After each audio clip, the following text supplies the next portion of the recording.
Hi viewers, మీరు జనరల్గా మన పెద్దవాళ్ళు చెప్పిందేనా నీతి కథలు మీకు తెలుసున్నా జనరల్గా ఇప్పుడు మీరు క్రాస్ చెక్ చేసుకున్నారు.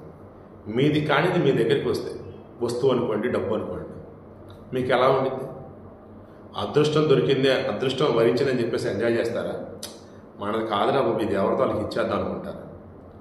95% అదృష్టం మన దగ్గరకు వచ్చిందని ఎంజాయ్ చేస్తారు, 5% ఆలోచిస్తారు, 1% తిరిగి ఇచ్చేస్తారు.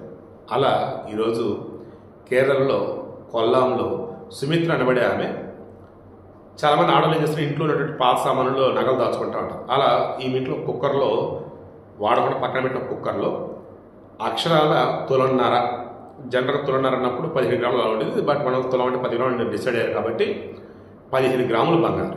ఈరోజు మార్కెట్లో ఎంత ఉందండి? అప్రాక్సిమేట్లీ 1,40,000 వరకు, 80,000, 40, 1,30,000 ఎట్టి పరిస్థితులు తులన్నర అన్నప్పుడు. అంత మొత్తం కూడా పాత సామాన్లు కొనుక్కునేవాడు అతనికి, పాత సామాన్ వ్యాపారికి వస్తే ఎంత హ్యాపీ ఫీల్ అవుతాడండి. మహేష్ అనబడే వ్యక్తి మాత్రం ఇది ఎక్కడ కొన్నా మెయింటైన్ చూసుకొని గుర్తు తెచ్చుకొని అతని దగ్గరికి వచ్చిన తర్వాత మొత్తం చూసుకొని, అంటే ఆమె అమ్మి 2 రోజులు అవుతుంది, ఇతను మొత్తం చూస్తున్నాడు, తెలిసింది, వెతుక్కుంటూ వెళ్ళిపోయి ఆమెకి ఇచ్చేసాడండి. అసలు ఆమె దగ్గర మాటలు లేవు, ఇంకా నాది అదే పరిస్థితి, మాటలు లేవు, చిన్నది కూడా మిస్ కాల. ఇది నిజాయితీ అంటే. ఇటువంటి వాడు ఎప్పటికీ గొప్పగా ఉంటాడు. దేవుడు అతనికి ఎదురుకుండా మళ్ళీ సాయం చేస్తాడు. మీరు కూడా ఒకవేళ మీకు తెలియలా, అది ఎవరో ఏంటో తెలియలా, అట్లీస్ట్ కొద్ది రోజులు బట్టి ఉంచండి, అప్పుడు దాన్ని మంచి కోసం వాడండి.